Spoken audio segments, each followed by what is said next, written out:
Salut, c'est Quantibus et bienvenue dans la Mangatech pour cette nouvelle vidéo achat et lecture de ce mois-ci. Alors beaucoup de sorties, de nouveautés. Je suis un petit peu à la bourre honnêtement en ce moment. J'ai essayé de me focus sur mes objectifs de l'année, ce qui fait que j'ai pris pas mal de retard sur les nouveautés. Vous allez le voir, hein, il y a beaucoup de nouveautés que j'ai pas eu le temps de lire ce mois-ci, en tout cas ces dernières semaines. On commence sans plus tarder avec les nouveautés du coup, les nouveautés que j'ai eu le temps de lire. On commence cette vidéo avec le journal de Hanako, le tome 2 de Machiko Kyo, donc que j'ai présenté plusieurs fois déjà sur la chaîne. Ce tome 2, Hanako continue de consigner ses pensées, ses rêves d'actrice et ses amours naissantes. Machiko Kyo tisse une narration déchirante où la frontière entre réalité et illusion s'estompe. Ça va bien plus dans la noirceur de l'humain, mais aussi dans l'espoir chez les victimes. Une jeune Hanako qui, malgré toutes les horreurs autour d'elle dans ce camp, refuse de se laisser abattre et préfère garder sa joie de vivre. C'est une lecture très marquante. Le premier tome m'avait pas mal touché, mais alors ce deuxième tome, il va encore plus loin. C'est-à-dire que là, vraiment, on est dans le camp de concentration, hein. Ce tome est bien plus visuel, on peut y voir des images très marquantes, comme des tas de cadavres. Malgré le trait assez fin de l'autrice, ça reste pas moins très marquant, très difficile à lire. Ça en témoigne quand même une grande tristesse par rapport à cette période de l'histoire. Ça reste pas moins une très bonne lecture que je vous conseille néanmoins. Donc petite histoire bouclée en 2 tomes. Ensuite ce mois-ci, il y a eu le tome 110 de One Piece, un peu plus de gaieté forcément. Le tome 110 de One Piece qui est sorti durant la nuit One Piece avec cette très belle édition, comment on appelle ça, brillante, voilà tout simplement. Toujours sur Egghead, Luffy et ses alliés, aidés par Dory et Brogy, affrontent les Gorosei, dont Saturne, dans une bataille chaotique pour s'échapper.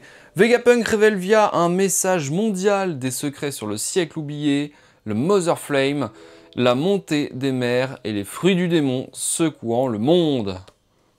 Un tome donc qui est très important pour l'histoire du manga, qui conclut également l'arc, un discours certes interminable mais très important.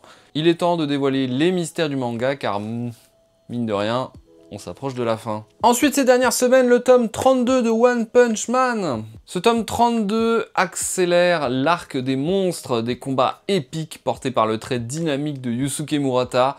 L'humour caractéristique reste présent, mais bien que discret. L'accent est plus mis sur l'action et les enjeux. Quelques longueurs dans les affrontements freinent légèrement le rythme, mais ça reste un volume explosif. Toujours une excellente lecture, One Punch Man. Ensuite, le tome 19 de Dan Dadan, qui propulse l'arc en cours dans une course contre la montre. Okarun et ses alliés doivent vaincre un yokai destructeur avant que le monde de la malle maudite ne s'effondre. Toujours un dessin incroyable, expressif et dynamique, mêlant horreur surnaturelle, humour absurde, tout en approfondissant les dynamiques de l'équipe que l'on adore toujours autant. Pour l'instant, c'est que des classiques, vraiment je vous présente que des gros shonen du moment, mais en même temps, c'est que du bon, et c'est très beau en plus de ça. Décidément, ce mois-ci sur les shonen, des gros classiques que j'apprécie toujours autant, il y a également Slam Dunk, le tome 11 de cette super belle édition. Donc le tome 11 de Slam Dunk marque un tournant dans l'arc du tournoi départemental.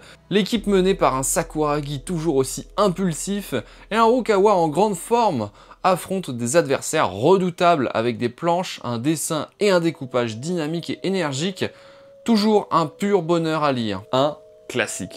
Bon les gars, maintenant on rigole plus puisque là on va s'attaquer à un gros morceau que j'ai relu du coup avec cette réédition. On va parler de Gen aux pieds nus ou Gen d'Hiroshima également appelé.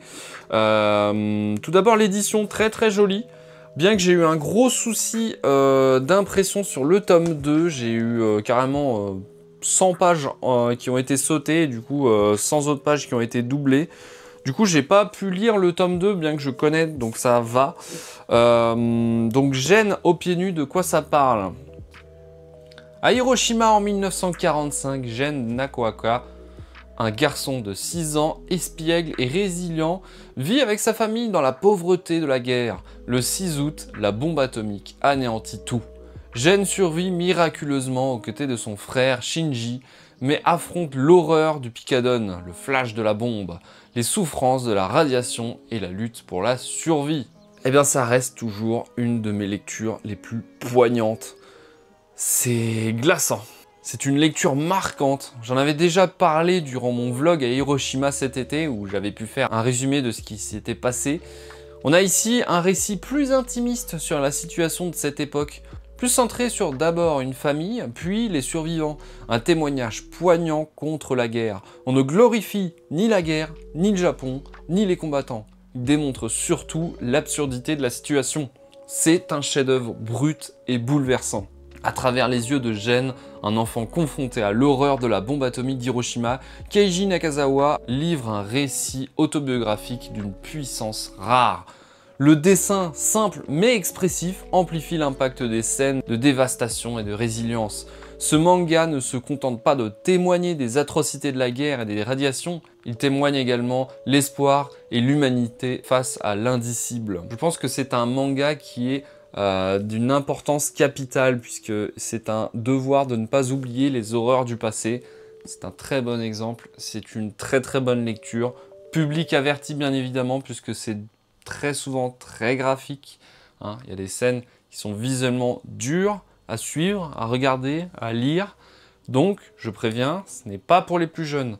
Pour les plus curieux, évidemment, pour ceux qui veulent en connaître un petit peu plus sur l'histoire avec un grand H, bien que là, c'est quand même bien plus centré sur l'histoire de Hiroshima, hein, moins sur la Seconde Guerre mondiale. Mais voilà, bon, c'est pas la première fois que je parle de ce sujet sur la chaîne. Évidemment qu'il y a plein d'autres mangas qui en parlent, de différentes manières, puisque souvent, par exemple, pour les œuvres de Fumio Kuno, on a souvent l'après-catastrophe. Là, on a le pendant. C'est glaçant. Voilà pour Gen aux pieds nus. On peut du coup enchaîner avec les nouveautés que j'ai pas eu le temps de lire malheureusement. Enfin, j'ai pas eu le temps de lire. Je suis en train de lire notamment Blue Box. Hein, le tome 10, évidemment, c'est un de mes titres préférés du moment. J'adore ce tome avec ce petit rencard là, avec des petites situations assez ambiguës et assez frustrante. Toujours un kiff, Blue Box. The Adventure of Dai, le tome 13 que je suis en train de lire également. Il y a eu Crows, le tome 3, j'ai pas eu le temps de lire malheureusement. Et Jujutsu Kaisen, le tome 28 que j'ai ouvert le collector il y a une semaine je crois. Donc pareil, j'ai pas eu le temps de lire. Donc voilà pour les nouveautés. On peut passer à une série que j'ai enfin terminée. Il s'agit ici de Dr Stone, ça y est, j'ai enfin terminé donc du tome 14 au tome 27, puisque j'avais déjà présenté les 13 premiers tomes, attends, excusez-moi. Bon, j'ai pas mal de choses à dire, parce que Dr Stone, c'était une série que j'avais découvert il y a très longtemps, au moment où ça sortait les premiers tomes. J'avais lu les 5 premiers tomes, j'avais bien kiffé, mais j'avais jamais été plus loin. Je sais qu'il y a eu l'animé entre-temps, donc il s'est fait un petit peu plus connaître. C'est devenu rapidement un incontournable du shonen, puis en plus c'est dessiné par Boichi, donc évidemment que ça plaît, forcément. C'est un dessin qui plaît, hein, celui de Boichi. Donc le dessin, j'aurais rien à dire, c'est vraiment impeccable. En plus, je trouve que là, sur ce titre-là, Boichi, il a souvent cette image de fanservice. Il fait beaucoup de fanservice dans ses titres, hein. Prenez... par exemple Sunken Rock ou Terraform Mars, voilà, c'est blindé de la sexualisation de la femme, etc. Là, je trouve que c'est assez épargné, je pense que c'est surtout insisté par les éditeurs. On s'adresse à un public un petit peu plus jeune, c'est un shonen pour les jeunes adultes, enfin pour les enfants honnêtement, parce que c'est un scénario très enfantin. Donc ça, là-dessus, le dessin, c'est impeccable. Maintenant pour l'histoire, puisque là entre-temps j'ai eu le temps de finir le manga, j'ai eu le temps de lire ces très longs 27 tomes. Ça prend du temps à lire parce qu'il y a beaucoup de blabla quand même. J'aimais beaucoup ce côté, on t'explique tout, on part du principe comme si c'était dans un jeu vidéo où tu craftais. Au début c'était très chouette, mais avec le temps ça m'a vite gonflé puisqu'il y avait beaucoup de, je veux pas dire d'incohérence parce que le manga se veut quand même assez intelligent. Dans sa manière d'aborder les choses et je pense dans la recherche qui a été faite pour ce manga. Je trouve qu'il y a une fin qui est très décevante, mais surtout j'ai trouvé que c'était beaucoup trop rushé sur les aspects de créativité. C'est très souvent surréaliste alors que le manga se voulait à la base être le plus réaliste possible dans le sens être le plus manuel de survie. Là, on en arrive à des situations où j'ai trouvé ça complètement débile. C'est-à-dire que, attention spoiler, de toute façon la roue du spoil est là, c'est pas pour rien. Là ou là, non elle est là.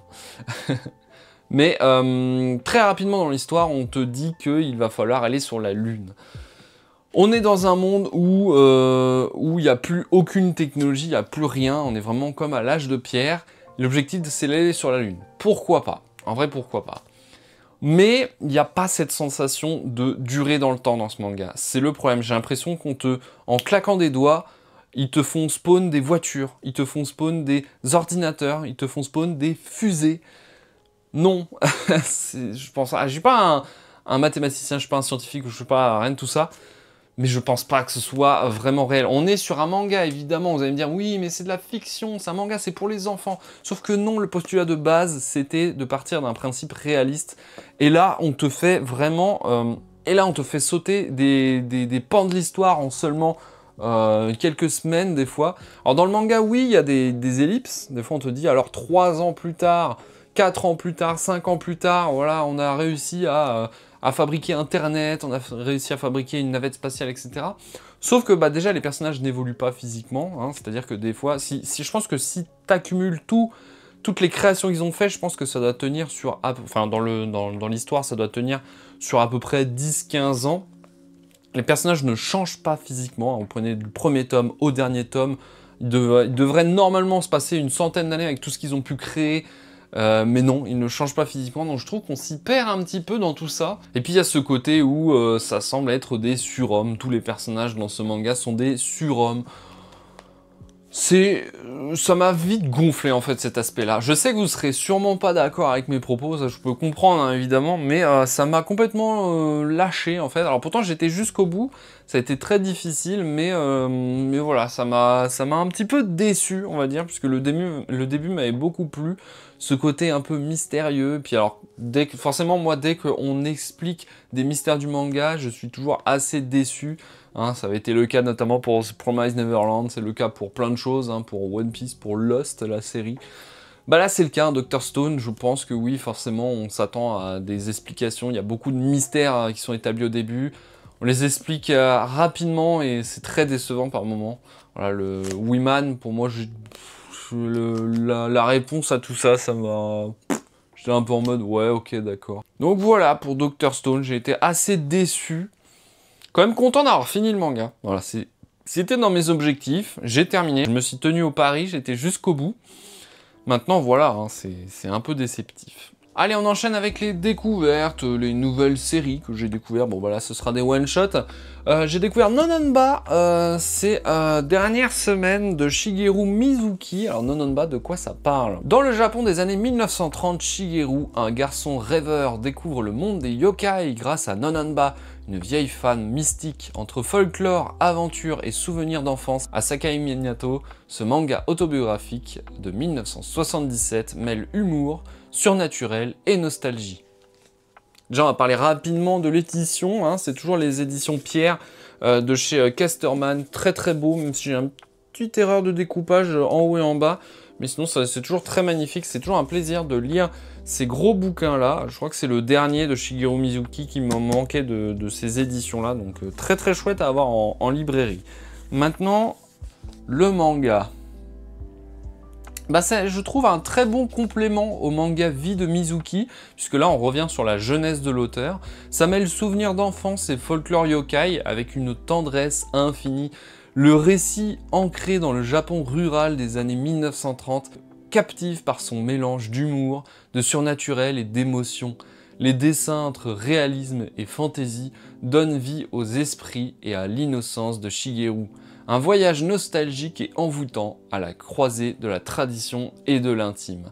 Très très bon titre, Nononba. Je vous conseille quand même plus de vous diriger vers Vie de Mizuki qui est bien plus complet, puisque là on rentre un petit peu plus dans le folklore et dans l'imaginaire, un petit peu plus dans la fantaisie, même si lui, l'auteur, y croyait beaucoup. Moi je suis assez sceptique de tout ce qui lui a pu arriver, en tout cas tout ce qu'il a pu raconter dans cette histoire qui est soi-disant autobiographique.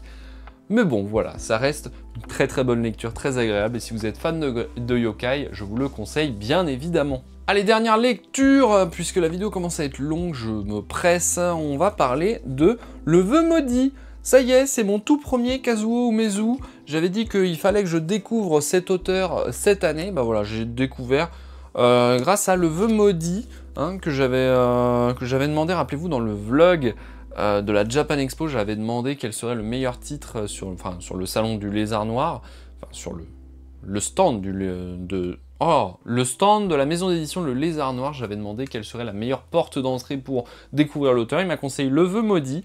Donc, Le Vœu Maudit, de quoi ça parle? Un recueil d'histoires courtes horrifiques de Kazuo Umezu. Le Vœu Maudit rassemble 7 récits dessinés entre 1975 et 1992, dans un univers sombre, des enfants ordinaires comme le timide Itochi, pour que sa poupée prenne vie, ou Keiichi découvrant un serpent géant, libérant par naïveté ou caprice des forces surnaturelles terrifiantes. Ces mésaventures réveillent des angoisses enfantines, profonde, transformant le quotidien en cauchemar. Et bah pour une première, je veux dire que j'ai plutôt bien aimé. Je trouve néanmoins quand même que il s'agit de l'horreur assez enfantine. C'est bon enfant en fait. C'est pas effrayant, c'est pas gore, c'est pas morbide, c'est pas terrifiant. Ça reste des petites histoires quand même assez graphiques évidemment, hein, puisque bon, ça reste sombre. Mais ça va, ça reste bon enfant, comme je vous dis. Bon, il s'agit quand même de mini-histoires, hein, c'est un recueil de mini-histoires, donc je pense que la prochaine fois, j'ai plus me centrer sur une histoire longue, voir de quoi il était capable, ce monsieur, qui nous a quittés d'ailleurs il y a 2-3 ans, je sais plus quand exactement. Mais donc voilà, on ressent quand même un petit peu la patte Junji Ito, évidemment, puisque Junji Ito a travaillé longtemps avec le maître Umezu. Donc on ressent quand même des petites similitudes dans les mini-récits comme ça, un peu horreur. Donc voilà pour cette vidéo. Si vous avez des recommandations à faire, hein, comme d'habitude, je vous demande de les mettre juste en dessous en commentaire. Voilà, des petits one-shots comme ça, des petits trucs rapides à lire, voilà, que j'aurai le temps de découvrir. N'hésitez pas à me en faire part en commentaire juste en dessous. Et du coup, si la vidéo et le concept vous a plu, n'hésitez pas à le dire en commentaire ou par le biais d'un pouce bleu, à vous abonner à la chaîne de la Mangatech si ce n'est pas déjà fait. En attendant, on se dit à la prochaine. C'était Quantibus de la Mangatech. Salut!